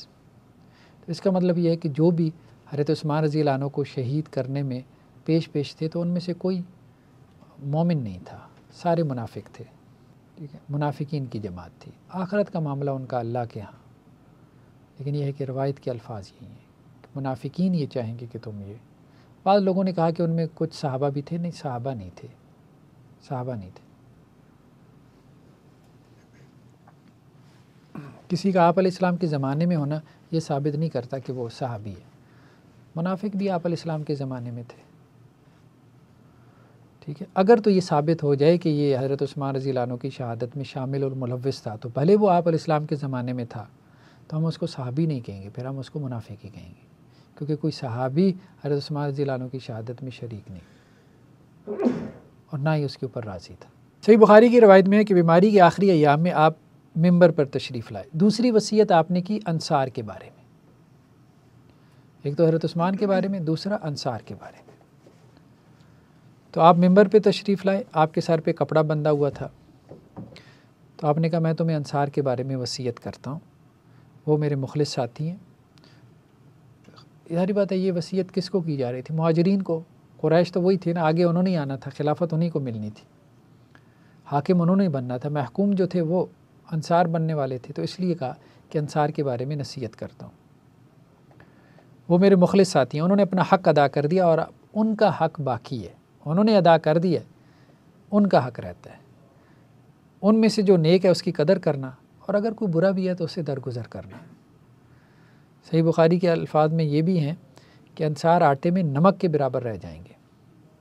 تم میں سے جس شخص کے پاس اختیار ہو، یعنی اتھارٹی ہو، جس کے ذریعے وہ لوگوں کو کوئی فائدہ یا نقصان پہنچا سکتا ہو، تو انصار کے نیکوں کی قدر کرے، اور ان میں سے کسی سے غلطی ہوتی ہے تو اسے درگزر۔ مطلب کوئی تم میں سے حاکم بن جائے نا، وہی اشارہ ہو رہا تھا مہاجرین کی طرف، حکمران بن جائے نا، تو ان کے اچھوں کے ساتھ قدر سے پیش آئے، معاونت کرے، اور اگر کوئی خطا کار بھی ہے نا تو اس سے درگزر کرے، چشم پوشی کرے، ٹھیک ہے۔ مطلب ان کی ہمارے لیے بڑی خدمات ہے، فضیلت بھی، اور یہ بھی کہ ایک اسٹریٹجی بھی دے دی نا کہ میرے بعد اگر ان سے کوئی غلطی بھی ہو جاتی ہے نا تو ان کی پہلی خدمات کی وجہ سے اس کو نظر انداز کرو، جو انہوں نے میرے ساتھ تعاون کیا ہے۔ یہ اپنے بعد والوں کو اللہ کے رسول صلی اللہ علیہ وسلم کہہ رہے ہیں نا۔ تو وفات سے 2 دن پہلے آپ علیہ السلام نے حضرت اسامہ کے بارے میں کہا، وہ جو لشکر بھیجا تھا کہ لوگ ان کی عمارت پہ اعتراض کرتے ہیں، لوگوں نے تو ان کے والد کی عمارت پہ بھی اعتراض کیا تھا، اللہ کی قسم وہ بھی عمارت کے لائق تھا، اور وہ مجھے لوگوں میں سب سے زیادہ محبوب تھا، اور یہ بھی مجھے لوگوں میں سب سے زیادہ محبوب ہے۔ تو یہ بھی ایک وصیت کی آپ نے کہ وہی امیر لشکر رہیں گے، ان کی عمارت کو میں چینج نہیں کروں گا لوگوں کے کہنے کی وجہ سے۔ چوتھی جو وصیت آپ علیہ السلام نے کی وہ حضرت ابو بکر کے بارے میں، یا کرنی چاہیے آپ کہہ لیں۔ تو صحیح بخاری کی روایت میں ہے کہ آپ علیہ السلام نے اپنی آخری ایام میں فرمایا، میرا ارادہ ہے کہ میں ابو بکر اور ان کے بیٹے کو پیغام بھیجوں اور خلافت کی وصیت کر دوں، مطلب ان کے حق میں خلافت کی وصیت کر دوں، ٹھیک ہے، تاکہ کوئی کہنے والا کچھ کہہ نہ سکے اور تمنا کرنے والا تمنا نہ کرتا رہے، مطلب لوگوں کو واضح ہو جائے، کلیئر ہو جائے، ایسی خواہ مخواہ لوگ اپنے دل میں خواہش پال کے نہ بیٹھے رہیں۔ تو میں یہ چاہتا ہوں، لیکن آگے روایات آ رہی ہیں، پھر بعد میں آپ خود ہی رک گئے اس سے۔ یہ کہہ کے آپ علیہ السلام نے فرمایا کہ اللہ بھی ابو بکر کے علاوہ راضی نہیں ہوگا، مسلمان بھی ابو بکر کے علاوہ راضی نہیں ہوں گے، تو بس ٹھیک ہے، اس کو معاملے کو ایسے ہی چھوڑ دیں۔ خواہش کا اظہار صریح الفاظ میں کیا تھا خلافت کے بارے میں؟ ہاں، صریح الفاظ میں تھا، بالکل۔ یہ بخاری میں ہے؟ یہ بخاری کی روایت ہے، ٹھیک ہے۔ مسند احمد کی روایت میں ہے کہ آپ علیہ السلام نے یہ بھی وصیت فرمائی کہ میری قوم کو کہ وہ میری قبر کو بت نہ بنا لیں، ٹھیک ہے۔ اللہ نے ان قوموں پہ لعنت بھیجی ہے جنہوں نے اپنی انبیاء کی قبروں کو سجدہ گاہ بنا لیا تھا، یعنی سجدہ کرنے کی جگہ۔ صحیح بخاری کی روایت میں ہے کہ بیماری کی شدت سے آپ علیہ السلام اپنے منہ سے چادر ہٹاتے اور رکھتے تھے، مطلب تکلیف بہت زیادہ تھی نا، چادر کبھی اپنے سر پہ کرتے تھے، کبھی نیچے کر لیتے تھے۔ تو اسی اسنا میں آپ نے فرمایا اللہ تعالیٰ کی لعنت ہو یہود و نصارہ پہ کہ انہوں نے اپنی انبیاء کی قبروں کو سجدہ گاہ بنا لیا۔ صحیح بخاری کی ایک اور روایت میں کہ یہود و نصارہ کی عادت تھی کہ کسی نیک آدمی کی وفات پر اس کی قبر پر مسجد بنا دیتے اور اس مسجد میں ان کی پھر تصاویر جمع کر لیتے تھے، تصاویر لٹکا دیتے تھے نیک آدمی کی یا صلحاء کی۔ تو یہ اللہ کی مخلوق میں سے بدترین لوگ تھے۔ یعنی اب جاتے جاتے یہ کہہ رہے ہیں کہ بھئی میرے ساتھ یہ کام نہ کرنا کہ قبر پہ آ کے اب سجدے شروع کر دینا، جو دین میں دے کے جا رہا ہوں دین توحید، اس کو بگاڑ نہ دینا۔ تو یعنی جاتے جاتے آپ نے شرک کی مذمت کی، اور خاص طور پہ اس شرک کی جو آپ کی ذات کے حوالے سے پیدا ہو سکتا تھا۔ تو اس لیے اللہ نے محفوظ بھی رکھا ہے اب آپ علیہ السلام کی قبر۔ مزاروں پہ تو اولیاء کی قبروں پہ تو جا کے سجدے ہو رہے ہیں اور جو خرافات ہو رہی ہیں، لیکن اللہ تعالیٰ نے اپنے نبی کی قبر کو اس سے محفوظ فرمایا۔ سنن ابن ماجہ کی روایت میں ہے کہ آپ نے بیماری کے آخری ایام میں 2 چیزوں کے بارے میں نصیحت کی، نماز اور غلام۔ ٹھیک ہے، آپ نے بار بار یہ بات بیان فرمائی، ٹھیک ہے، نماز نماز نماز اور تمہارے غلام، نماز کا دھیان کرنا اور غلاموں کے حقوق پورے کرنا۔ اس کی وجہ یہ ہے کہ اللہ تعالیٰ کے حقوق میں سے سب سے اہم نماز ہے، اور انسانی حقوق میں سے سب سے زیادہ اگر کہیں پہ اندیشہ ہوتا ہے کہ انسان اس کا حق مارے گا یا غصب کرے گا، وہ آپ کا ماتحت ہی ہوتا ہے۔ برابر کا تو پورا پڑتا ہے نا، ظاہری بات ہے، یا اوپر والے کا تو حق مارنا ممکن ہی نہیں ہے، جو ماتحت ہوتا ہے اسی کا انسان حق مارتا ہے۔ نہیں غلامی تو نہیں، غلامی تو مطلب 20ویں صدی میں آ کے جو ہے وہ ختم ہوئی ہے۔ تو آپ علیہ السلام کی زبان جو ہے وہ آپ کا ساتھ نہیں دے رہی تھی، لیکن آپ تکلیف کے ساتھ یہ کلمات بار بار کہہ رہے تھے، نماز نماز نماز اور غلام۔ غلام سے مراد جو بھی آپ کہہ لیں جی ماتحت کام کرتے ہیں، جیسے گھروں میں جیسے مالی، گارڈ وغیرہ، ڈرائیور، یا اسی طرح سے آفس بوائے، اس طرح کے لوگ ہوتے ہیں۔ ٹھیک ہے، تو آپ علیہ السلام کا جو آخری خطبہ تھا، ہاں یہ بیماری کے ایام میں آپ نے خطبہ بھی دیا، یہی آپ کا آخری خطبہ ہے جو آپ نے ممبر پہ بیٹھ کے دیا۔ صحیح بخاری کی روایت میں ہے کہ بخار کی شدت سے آپ علیہ السلام پہ بے ہوشی طاری ہو جاتی تھی۔ تو ایک دن آپ نے ہوش میں آنے کے بعد کہا کہ میرے اوپر نا 7 مشکیزیں پانی کے بہاؤ۔ مشکیزہ بڑا ہوتا تھا، چمڑے کا آپ کہہ لیں تھیلا۔ تو لوگوں نے آپ کو ایک ٹب میں بٹھا دیا، گھر والوں نے، اور پھر آپ کے اوپر وہ پانی کی، اس وقت بخار توڑنے کے لیے یہی پانی ہوتا تھا، تو پانی بہانا شروع کیا، یہاں تک کہ آپ نے فرمایا اب بس کر دو۔ اس کے بعد آپ مسجد میں تشریف لائے، نماز پڑھائی اور خطبہ دیا۔ مصنف عبد الرزاق کی روایت میں ہے کہ پانی بہانے سے آپ کو بخار میں کچھ کمی محسوس ہوئی، تو پھر آپ نے ہمت کی اور فضل بن عباس کو کہا، تو انہوں نے آپ کو سہارا دیا، تو آپ ان کے سہارے سے پھر مسجد میں آئے۔ تو صحیح بخاری میں یہ بھی ہے کہ جب آپ مسجد میں آئے تو آپ کے سر پہ جو ہے وہ آپ نے پٹی باندھ رکھی تھی، کالے رنگ کی پٹی سر پہ جو ہے نا، اور آپ کے کندھوں پہ چادر تھی۔ تو آپ مسجد میں داخل ہوئے، ممبر پہ بیٹھ کے آپ نے خطبہ دیا، اور اس کے بعد پھر آپ ممبر پہ نہیں بیٹھ سکے، یعنی یہ آپ کا آخری خطبہ تھا۔ تو مسند احمد کی روایت میں ہے کہ آپ نے شروع اللہ کی حمد و ثنا سے کی اور پھر شہدائے بدر کے لیے دعا کی، تو اس کے بعد پھر آپ نے خطبہ دیا۔ تو صحیح بخاری کی روایت میں الفاظ ہیں کہ آپ کا خطبہ کیا تھا کہ اللہ عز و جل نے اپنے بندے کو اختیار دیا، دنیا کی نعمتوں میں سے جو چاہے اپنے لیے پسند کر لے، ٹھیک ہے، یا جو اللہ کے یہاں ہے اس کو پسند کر لے، دو ہی، یعنی دنیا میں بھی رہے تو ایسے نہیں خوب ٹھاٹ باٹ کے ساتھ، جو اس کو چاہیے اس کے ساتھ دنیا میں رہے، یا پھر آخرت کو پسند کر لے۔ تو اللہ نے یہ اختیار دیا اپنے بندے کو، تو بندے نے جو ہے وہ اس کو پسند کر لیا جو آخرت میں اللہ نے اس کے لیے تیار کر رکھا ہے۔ تو مطلب اشارتاً اللہ کے رسول صلی اللہ علیہ وسلم نے بات کہی نا، تو اب حضرت ابو بکر اس پہ رونے لگ گئے، تو کہنے لگے اللہ کے رسول صلی اللہ علیہ وسلم ہمارے آباء و اجداد آپ پہ قربان۔ تو صحابہ کہتے ہیں کہ ہمیں ابو بکر کے رونے پہ تعجب ہوا، اس میں رونے والی کون سی بات ہے؟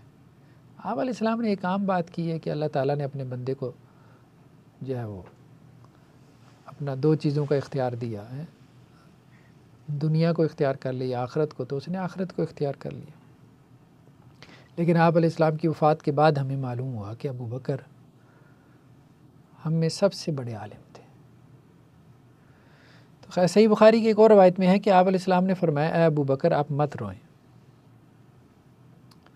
اور یہ بھی فرمایا کہ مجھ پہ سب سے زیادہ احسان ابو بکر کی صحبت اور مال کا ہے، اور یہ بھی فرمایا کہ اگر میں کسی کو خلیل بناتا تو ابو بکر کو بناتا۔ پھر ساتھ میں یہ بھی کہا کہ مسجد کی طرف کھلنے والے سارے دروازے بند کر دو سوائے ابو بکر کے دروازے کے۔ بعض اہل علم نے دروازے سے مراد خلافت کا دروازہ لیا، بعض لوگوں نے یہ توجیہ کی، اور مسجد سے مراد امامت کبریٰ لی ہے، ٹھیک ہے، کہ یعنی یہ ایک میٹافر بھی تھا، حقیقت بھی تھی لیکن حقیقت کے ساتھ ساتھ میٹافر بھی تھا کہ ان کو امامت کبریٰ میں صغریٰ سونپ کے جا رہا ہوں، تو یہ اس بات کی دلیل ہے کہ امامت کبریٰ بھی انہی کی ہے۔ ان کے علاوہ سارے دروازے بند کروا رہا ہوں، تو اس کا مطلب یہ ہے کہ ان کی امامت کبریٰ کی طرف جانے والے جتنے بھی دروازے ہیں وہ بھی سارے میں بند کر رہا ہوں۔ تو یہ آپ علیہ السلام کی وفات سے 5 دن پہلے کا واقعہ ہے کہ آپ نے یہ خطبہ دیا۔ فزیکلی بند کر دیے گئے دروازے؟ فزیکلی بند کر دیے گئے، صرف حضرت ابوبکر رضی اللہ عنہ کا دروازہ کھلا رہا ہے۔ یہ قیاس تھا؟ کون سا؟ صغریٰ سے کبریٰ؟ قیاس نہیں کہہ سکتے، اس کو میٹافر کہتے ہیں۔ میٹافر قیاس نہیں ہوتا، میٹافر جو ہے اس کو آپ استنباط کہتے ہیں، استدلال کہتے ہیں، یعنی لفظ کا ایک حقیقی معنی ہوتا ہے، ایک مجازی معنی ہوتا ہے، ٹھیک ہے۔ قیاس میں جو ہے وہ آپ جو ہے وہ استدلال اور استنباط اس طرح سے نہیں کر رہے ہوتے، لفظ سے استدلال اور استنباط نہیں کر رہے ہوتے، وہ تو آپ علت کی بنیاد پہ حکم ٹرانسفر کر رہے ہوتے ہیں۔ تو صحیح بخاری کی روایت میں یہ بھی ہے کہ آپ کے آخری ایام میں حضرت علی رضی اللہ عنہ آپ کے پاس سے باہر نکلے، تو لوگ پوچھنے لگے کہ آپ علیہ السلام کا کیا حال ہے، تو حضرت علی کہنے لگے کہ جی بہتر ہے۔ تو حضرت عباس نے حضرت علی کو مطلب اپنے ساتھ لیا، آپ یوں کہہ لیں پکڑ کے ایک سائڈ پہ لے گیا، اور حضرت علی سے کہنے لگے، یہ روایت بہت عام ہے، اس سے اصل میں پتہ چلتا ہے وہ جو غدیر خم کی بات ہم نے کی تھی نا کہ حضرت اس کا معنی کیا تھا، ٹھیک ہے، یہ صحیح بخاری کی روایت ہے۔ تو حضرت عباس رضی اللہ عنہ نے جو ہے وہ حضرت علی کو سائڈ پہ کیا اور کہا کہ دیکھو بات یہ 3 دن بعد تم ڈنڈے کے غلام ہوگے، یعنی کوئی اور تمہارے اوپر امیر ہوگا۔ حضرت عباس نے حضرت علی سے کہا دیکھو تھوڑا سا مطلب سوچو، غور کرو، 3 دن بعد تمہاری کیا صورتحال ہوگی، ٹھیک ہے۔ ڈنڈے کے غلام ہوگے مطلب کوئی اور تمہارے اوپر امیر ہوگا اور تم مامور ہوگے، محکوم ہوگے۔ مجھے یہ لگ رہا ہے کہ آپ علیہ السلام کی جو ہے وہ یہ اسی مرض میں وفات ہو جانی ہے، کیونکہ مجھے جو ہے وہ اس خاندان کا بڑا تجربہ ہے، میں چہروں سے موت جو ہے وہ پہچان لیتا ہوں، اور ویسے بھی آپ علیہ السلام اشارات بھی دے چکے تھے، اور بہرحال یہ لوگ بھی تجربہ کار ہوتے تھے، تو انہوں نے حضرت عباس نے حضرت علی سے کہا کہ مجھے خاندان کے ہر بندے کا پتہ چل جاتا ہے کہ اس کا آخری وقت آ گیا، تو رسول اللہ صلی اللہ علیہ وسلم کا آخری وقت ہے، ٹھیک ہے، اور مطلب یہ ہے کہ جی آپ علیہ السلام دنیا سے جانے والے ہیں، زیادہ وقت نہیں رہ گیا، اور اس کے بعد جو ہے نا تم معمور ہوگے۔ تو ایسا ہے کہ ہم جاتے ہیں آپ علیہ السلام کے پاس، دونوں جاتے ہیں۔ اب اکیلے ان سے ہمت نہیں ہو رہی تھی، اصل بات یہی تھی، آپ علیہ السلام کے مزاج کی وجہ سے، حالانکہ وہ چچا تھے، یہ ہمت نہیں ہو رہی تھی، تو انہوں نے حضرت علی سے کہا کہ ہم دونوں آپ علیہ السلام کے پاس جاتے ہیں اور آپ سے پوچھتے ہیں کہ ہمارے بعد خلافت کس کی ہے، کس کی ہوگی، کس کا حق ہے۔ دیکھو 2 ہی صورتیں، یا تو اللہ کے رسول کہیں گے کہ تمہاری ہے، تو ٹھیک ہے، ملنی ہے تو بات بھی طے ہو جائے گی کہ ہمیں ملنی ہے، یا اللہ کے رسول کہیں گے کہ تمہاری نہیں ہے، تو کم از کم ہمیں پتہ تو چل جائے گا نا کہ ہماری نہیں ہے۔ پھر یہ ہے کہ اللہ کے رسول صلی اللہ علیہ وسلم ہمیں دیکھ کے کم از کم جس کی ہے اس کو ہمارے بارے میں کوئی وصیت کر جائیں گے، اب بات سمجھ رہے ہیں، ٹھیک ہے، تاکہ ہمارے ساتھ جو ہے وہ یہ حسن سلوک کا معاملہ چلتا رہے۔ تو یہ بات حضرت عباس نے کہی، تو حضرت علی رضی اللہ عنہ نے اس کے جواب میں یہ کہا، یہ اب صحیح بخاری میں یہ ساری روایت ہے، حضرت علی رضی اللہ عنہ نے کہا کہ دیکھو بات یہ ہے، اگر اللہ کے رسول نے ہمیں خلافت نہ دی، اپنے چچا سے کہا، اگر اللہ کے رسول نے ہمیں خلافت نہ دی تو یہ مسلمان کبھی بھی نہیں دیں گے،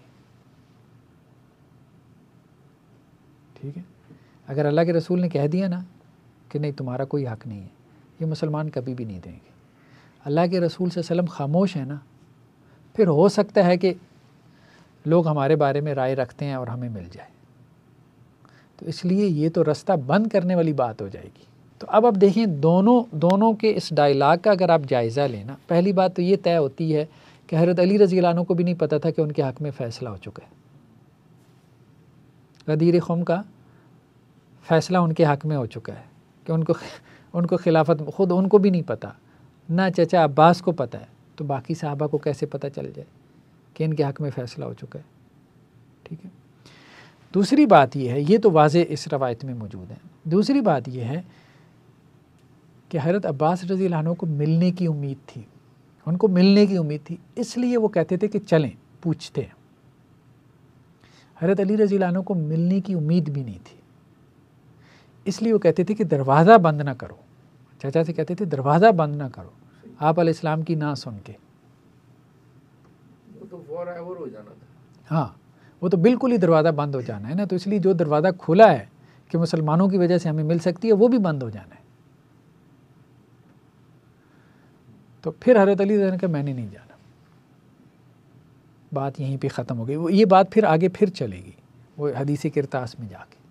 تو صحیح بخاری کی روایت کے مطابق وفات سے 4 روز پہلے یعنی جمعرات کے روز آپ علیہ السلام نے فرمایا کہ میرے پاس لکھنے کے لیے کوئی چیز لاؤ، یعنی تحریری وصیت میں تمہیں لکھ دوں، ٹھیک ہے، تو میں تمہیں ایک تحریر لکھ دوں تاکہ تم اس کے بعد گمراہ نہ ہو جاؤ۔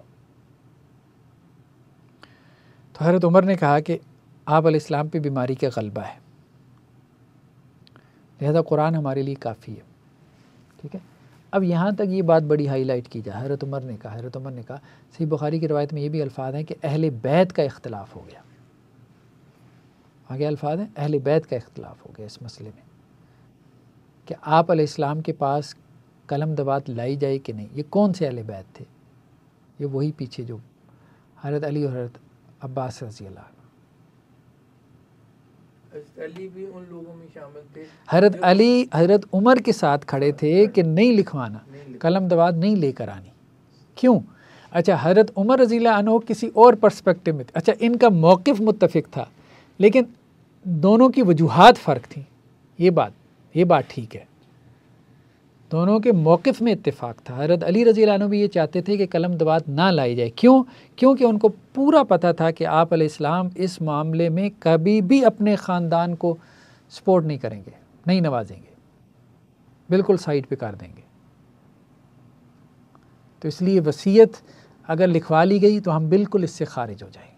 اور حضرت عمر رضی اللہ عنہ جو ہے وہ اصل میں اس پرسپیکٹو میں بات کر رہے تھے کہ آپ علیہ السلام کے اوپر جو ہے وہ بیماری کا غلبہ ہے، اور بیماری کا غلبہ ایسا تھا کہ بار بار آپ بے ہوش ہو رہے تھے۔ تو حضرت عمر رضی اللہ عنہ یہ کہہ رہے تھے کہ اس حال میں آپ علیہ السلام نے کچھ لکھوا دیا، بے ہوشی کی کیفیت آپ کے اوپر آ رہی ہے، جا رہی ہے، تو اب لوگ اس کو جو ہے نا وہ کہیں حجت نہ سمجھ لیں اور اس میں کوئی مطلب جو ہے نا کوئی ایسی بات نہ آ جائے، ٹھیک ہے۔ تو اس لیے وہ یہ کہتے تھے کہ بھئی قرآن کافی ہے، بس ہم اس کے مطابق جو ہے جو بھی امیر بنے گا، یہی بات جو آپ علیہ السلام نے بھی کہی تھی، یہ بیسیکلی آپ علیہ السلام کی بات تھی جو حضرت عمر رضی اللہ عنہ نے کہی ہے۔ حجۃ الوداع کے موقع پہ اللہ کے رسول نے کیا کہا تھا کہ اگر حبشی غلام بھی امیر بنا دیا جائے، ٹھیک ہے، حبشی غلام یعنی یہ تو پست ترین طبقہ آپ سمجھ لینا، حبشی بھی ہو غلام بھی ہو، ٹھیک ہے، ایک تو غلامی ان کے ہاں ایک بہت بڑا گناہ تھا، اوپر سے حبشی ہونا، تو اس سے کوئی نچلا درجہ نہیں ہو سکتا۔ اگر وہ بھی تمہارے اوپر امیر بنا دیا جائے تو اس کی تم نے پیروی کرنی ہے جب تک اللہ کی کتاب کو قائم کرے، یہ الفاظ تھے آپ علیہ السلام کے۔ یعنی اصل چیز ہے اللہ کی کتاب کو قائم کرنا، کون امیر بنتا ہے کون نہیں بنتا یہ سیکنڈری چیز ہے۔ تو اس پر حضرت عمر نے یہی تبصرہ کیا تھا کہ اس کو چھوڑ دو، اس وقت وصیت لکھوانا، کون ہے کون نہیں بن رہا، آپ علیہ السلام کے اوپر بیماری کا غلبہ ہے، ہمارے پاس اللہ کی کتاب ہے نا، جو بھی آ گیا اللہ کی کتاب کے مطابق فیصلے کر رہا ہے، دین بٹ کیا فرق پڑتا ہے کون ہے XYZ۔ یہ بات اصل میں حضرت عمر رضی اللہ عنہ نے کی اس پس منظر میں۔ تو خیر بہرحال اس وقت کیا ہوا کہ حضرت عمر رضی اللہ عنہ نے کہا بھئی ہمیں تو اللہ کے رسول کو اس حال میں تکلیف نہیں دینی چاہیے. تو آپ علیہ السلام کے گھر والوں میں سے بعض حضرت عمر کے ساتھ ہو گئے اور بعض نے اختلاف کیا. یعنی حضرت عباس رضی اللہ عنہ نے اختلاف کر لیا. وہ پہلے سے ہی اس حق میں تھے کہ جنہیں لکھوانا چاہیے.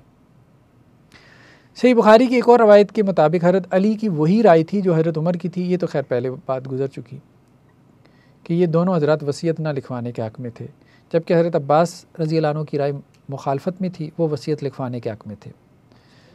جی حضرت علی کی بھی رائے یہی تھی کہ نہ لکھوایا جائے، تو صرف حضرت عمر کو پہ کیوں ٹارگٹ کیا جاتا ہے اس بار؟ وہ اہل تشیع کرتے ہیں نا، اہل تشیع کرتے ہیں. ویسے یہ رائے جو ہمارے سنیوں میں بھی سنی اپنا مطالعہ بڑھائیں گے تو بات پتہ چلے گی نا ان کو. سنی مطالعہ بڑھاتی ہی نہیں، ظاہری بات ہے. وہ سنیوں کو اپنے وہ مسلکی مسائل سے کوئی وہ فرصت ملے جو 15-20 ہیں تحقیق کی، تو وہ یہ پھر الفاظ جو ہیں یہ جو آج ہم پڑھ رہے ہیں، اس سے پہلے کبھی یہ منظر عام پہ نہیں آئے کہ حضرت علی بھی اس حق میں نہیں تھے کہ وصیت نہ، بلکہ اس سے پہلے جو چچا بھتیجا کا ایک مکالمہ ہوا ہے اس میں بھی وہ تو واضح صریح بخاری کی روایت ہے، وہ آپ نکال کے دیکھ لیں. مگر یہ آج تک منظر عام پہ یہ علماء کرام کا کام ہے اسے منظر عام پہ لے کے آنا. تو بہرحال جب اختلاف بڑھ گیا، آوازیں بلند ہوئیں، تو آپ علیہ السلام نے سب کو اٹھ جانے کا حکم دے دیا. یہ اختلاف بڑھ گیا نا، ٹھیک ہے، تو آپ علیہ السلام نے سب کو کہا کہ آپ چلے جاؤ، اٹھ کے چلے جاؤ. اچھا صحیح بخاری کی روایت میں اب دیکھیں نا، ایک ایک تبصرے پہ آپ غور کریں نا، تبصرہ کون کر رہا ہے تو آپ کو ساری باتیں سمجھ میں آئیں گی. جب ایک کانٹیکس میں سیرت، اب آپ ایک سیریز آف ایونٹ ہے نا، اس میں چیزیں آپ رکھیں گے نا تو موتیوں کی طرح جو ہے وہ جیسے ایک ہار کمپلیٹ ہو جاتا ہے. اکیلی روایت اٹھا کے پڑھیں گے کچھ سر پیر سمجھ ہی نہیں آئے گا. بات سمجھ رہے ہیں؟ حدیث کی کتاب سے یہ اکیلی روایت اٹھا کے پڑھیں گے سر پیر ہی نہیں سمجھیں. اب یہ روایت بیان کر کے حضرت عبداللہ بن عباس یہ تبصرہ کرتے ہیں. وہ یہ کہتے ہیں کہ لوگوں کے اس اختلاف اور تکرار کی وجہ سے آپ علیہ السلام وصیت نہیں لکھوا سکے. یعنی کتنا افسوس کی بات ہے کہ لوگوں نے آپس میں تکرار کیا، اختلاف کیا اور وصیت نہیں لکھوائی جا سکی. حضرت عبداللہ ابن عباس نے یہ تبصرہ کیا. کیونکہ وہ ان کے والد جو ہے یہ سمجھتے تھے کہ وصیت ہونی ہے. اچھا ایک عجیب بات اور بھی بتاؤں، حضرت عباس رضی اللہ عنہ کا یہ خیال تھا کہ وصیت ہمارے حق میں ہوگی. میں چچا ہوں نا، بڑا ہوں، یعنی وہ یہ بھی نہیں سمجھتے تھے کہ علی کے حق میں ہونی ہے. اچھا یہ بعد میں فاطمیوں کا اور عباسیوں کا آپس میں جھگڑا ہوا، اس پہ ہم نے بہت ویڈیوز بنائی. بعد میں ان دونوں کا سٹانس یہی بنا، خاندانی سٹانس یہی تھا. عباسی باقاعدہ کلیم کرتے تھے کہ ہمارے حق میں، بلکہ وہ تو کہتے تھے ہمارے حق میں وصیت کر کے گئے تھے اللہ کے رسول. وہ یہ بھی نہیں کہتے تھے کہ چاہتے تھے اللہ کے رسول، وہ تو کہتے تھے کر گئے تھے، یہ خلافت ہمارا حق ہے. وہ فاطمیوں کو یہ کہتے تھے. اگرچہ دونوں نے مل کے جد و جہد کی ہے، آل علی نے اور آل عباس نے بنو امیہ کے خلاف مل کے جد و جہد کی ہے، ٹھیک ہے.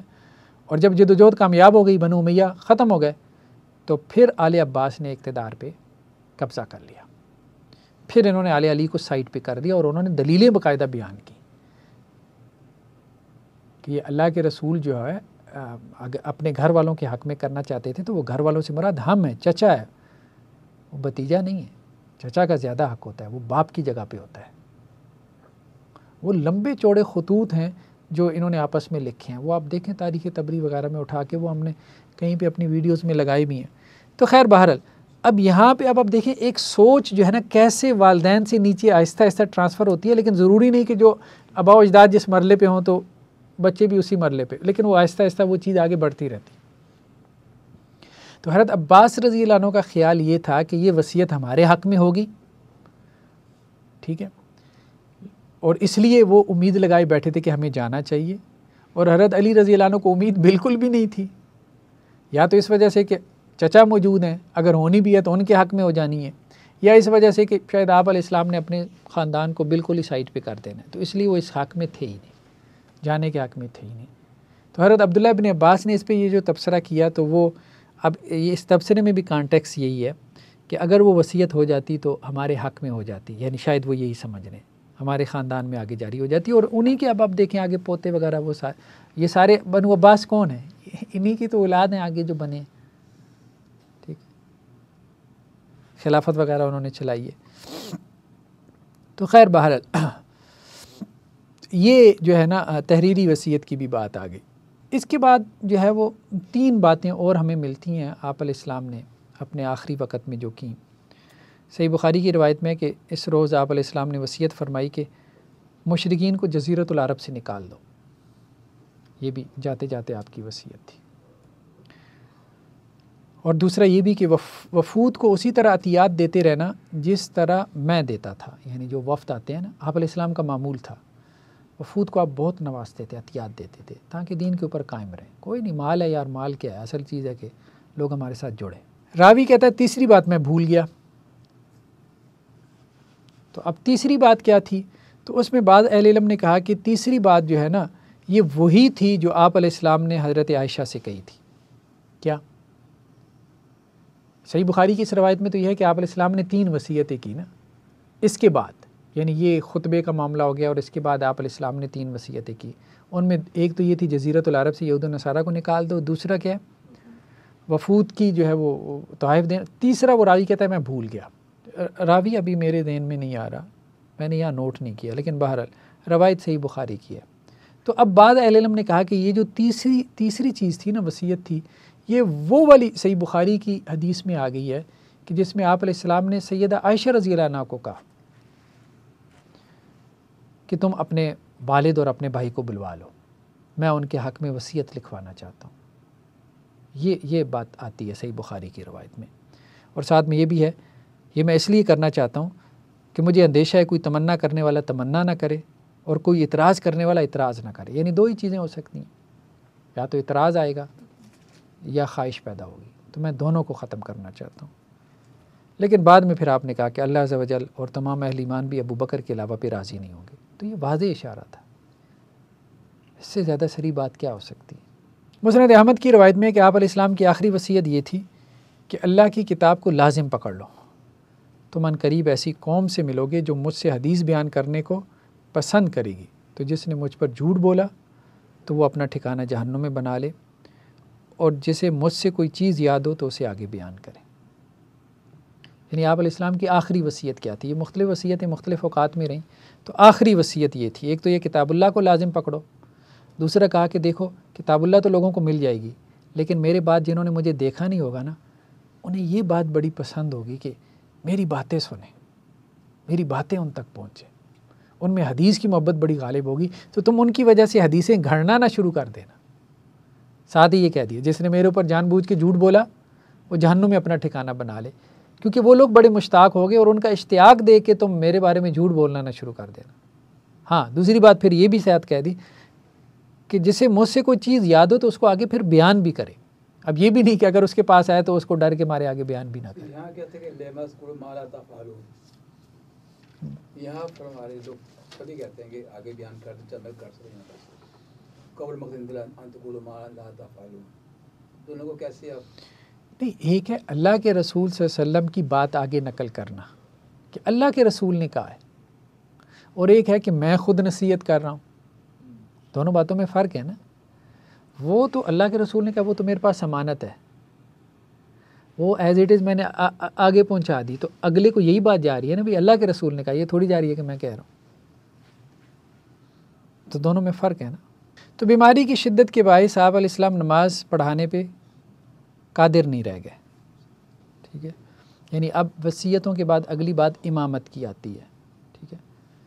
تو ہم نے کہا تھا کہ آخری 3 دن آپ علیہ السلام نے پھر نماز نہیں پڑھائی، وہ 3 دن حضرت ابو بکر رضی اللہ عنہ نے نماز پڑھائی ہے۔ 13 دن بیماری کے ایام تھے، 10 دن تو آپ نے نماز پڑھائی جیسے تیسے کر کے، 3 دن نہیں پڑھائی۔